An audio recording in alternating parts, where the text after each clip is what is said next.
Terima kasih Anda masih bersama kami di Kompas Petang. Saudara, polisi terus menyelidiki kasus penemuan kerangka manusia dalam pohon aren di Kabupaten Serdang Bedagai, Sumatera Utara.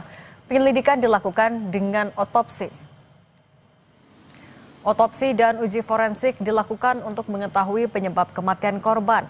Otopsi dan uji forensik yang dilakukan di Rumah Sakit Bayangkara Medan. Hasil otopsi dan uji forensik diperkirakan keluar 1 hingga 2 pekan ke depan. Selain itu, polisi juga telah memeriksa 8 saksi yang merupakan orang-orang di sekitar lokasi penemuan kerangka manusia.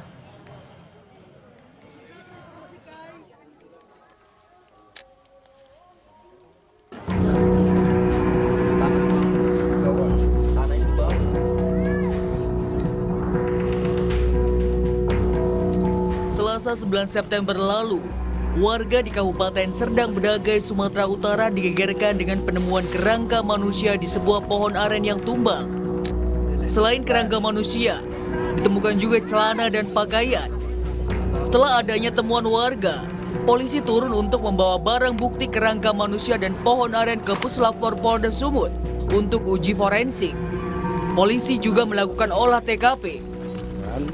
Namun untuk kerangkanya sudah kita bawa ke Lapor, ya, forensik di Polda Sumut untuk dilakukan uji forensik, dan saat ini kita akan melengkapi sampel dari warga yang diduga adalah keluarganya, yang kemudian akan dicocokkan dengan kerangka yang ditemukan di tempat ini. Untuk mencari identitas korban, polisi juga mengambil sampel warga yang mengaku kehilangan anggota keluarganya untuk dicocokkan dengan kerangka manusia yang ditemukan. Warga bilang, barang yang ditemukan bersama kerangka manusia mirip dengan barang milik Muhammad Yuda Perwira yang hilang sejak 2023. Kalau kata adik saya, adik korban ini, yang laki-laki, itu katanya barang dia. Apa aja itu, Kak? Itu kayak gelang sama celana, Bang. Kalau handphonenya? Handphone itu ada kawannya juga bilang katanya itu handphone dia. Itu ada ngasih kabar atau apa? Nggak ada, Bang. Sama sekali nggak ada. Kami nyari ke sana kemari, nanya kawan, nanya yang biasa ngajak dia kerja, pun nggak tahu juga, Bang, di mana dia. Kini polisi masih melakukan pemeriksaan kerangka manusia dan memeriksa saksi untuk memastikan identitas korban. Tim Liputan Kompas TV. Penemuan kerangka manusia di Kabupaten Serdang Bedagai, Sumatera Utara hingga kini masih jadi misteri. Kita bahas bersama kriminolog FISIP UI Adrianus Meliala. Prof. Adrianus, selamat petang. Selamat petang, Mbak Sarli.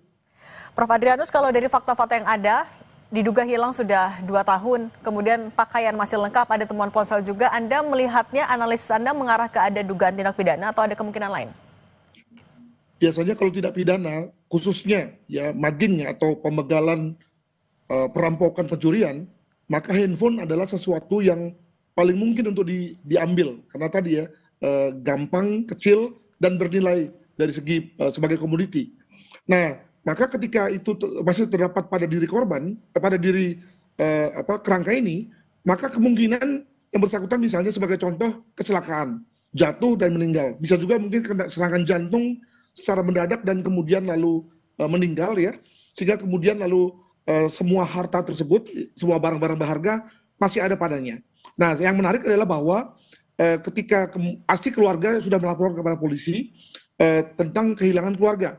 Nah, masalahnya adalah bahwa selama 2 tahun itu lalu kemudian nasib laporannya itu bagaimana? Sehingga menurut saya ketika ditemukan jenazah ini, mestinya polisi sudah bertindak lebih cepat ya dalam rangka untuk memastikan bahwa orang yang meninggal ini adalah si A atau si B ya, dan tidak perlu lagi kemudian lalu masih harus mengecek DNA segala dari kerangka ini. Demikian. Tapi kalau melihat kondisi jenazah korban yang kondisinya sudah jadi kerangka, artinya kan itu butuh waktu yang cukup lama. Nah, kalau dari ponsel apakah masih bisa ditelisik isinya maupun juga untuk melihat penyebab kematiannya? Waduh, saya ini bukan ahli digital ya, tapi logikanya sih bisa ya, Mbak ya, gitu ya, logikanya. Namun saya kira serahkan pada ahlinya. Namun juga dari segi DNA memang adalah satu apa namanya eksperimen satu metode forensik yang memang canggih sekali. Hanya masalahnya dua. Pertama butuh waktu dan kedua tidak ditemukan, tidak ada pada semua Polres ya, dengan kata lain harus dilarikan dibawa ke Medan. Itu pun juga jangan lupa bahwa DNA tersebut harus dicocokkan. Dengan kata lain ada pemeriksaan apa namanya antemortem dulu ya. Dengan misalnya ada anggota keluarga yang sudah mengaku bahwa itu adalah kemungkinan keluarganya masih menyimpan pakaian korban ya, atau pakaian orang yang meninggal itu, misalnya bajunya atau pakaian yang belum dicuci misalnya, untuk kemudian dicari kemungkinan DNA-nya. Nah itulah kemudian dicocokkan. Masalahnya adalah bahwa jangan-jangan selama 2 tahun itu lalu kemudian keluarga itu lalu sudah membuang, atau kalaupun tidak dibuang sudah dicuci semua gitu ya. Dengan kata lain lalu DNA korban yang tinggal di buku, di baju misalnya sudah nggak ada. Nah maka akan kesulitan polisi dalam rangka mencari pembandingan antara DNA yang ditemukan di kerangka dengan DNA korban. Demikian. Prof, tapi kalau ya sudah seperti ini kondisinya, apa yang harus dilakukan, apa yang harus diprioritaskan polisi untuk mengungkap kasus ini?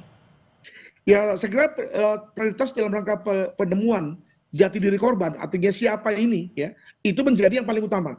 Yang kedua tentu diteruskan dengan apa yang menjadi penyebab mati ya.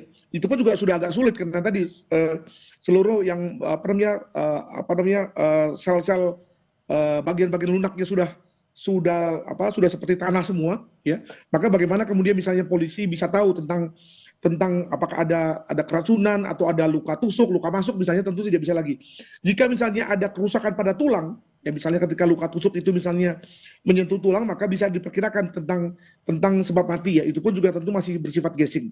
Jadi saya kira pertama-tama yang dikerjakan polisi dengan bantuan Dokpol setempat atau Puslapor setempat adalah memastikan tentang jati diri korban dengan bantuan dari keluarga korban atau keluarga orang yang mengaku kehilangan keluarga ya, melalui misalnya baju atau celana atau yang lain yang bisa kemudian masih merekam DNA korban. Demikian. Tapi kalau melihat juga dari fakta-fakta yang ada sementara ini, Anda melihat menganalisis ini adalah sesuatu kasus yang tidak biasa atau sudah banyak juga contohnya? Saya kira dari segi bahwa ada orang yang ditemukan beberapa lama dalam kondisi seperti ini dan kemudian lalu perlu dicarikan data pembanding ya untuk kemudian memastikan siapa dia, itu cukup biasa.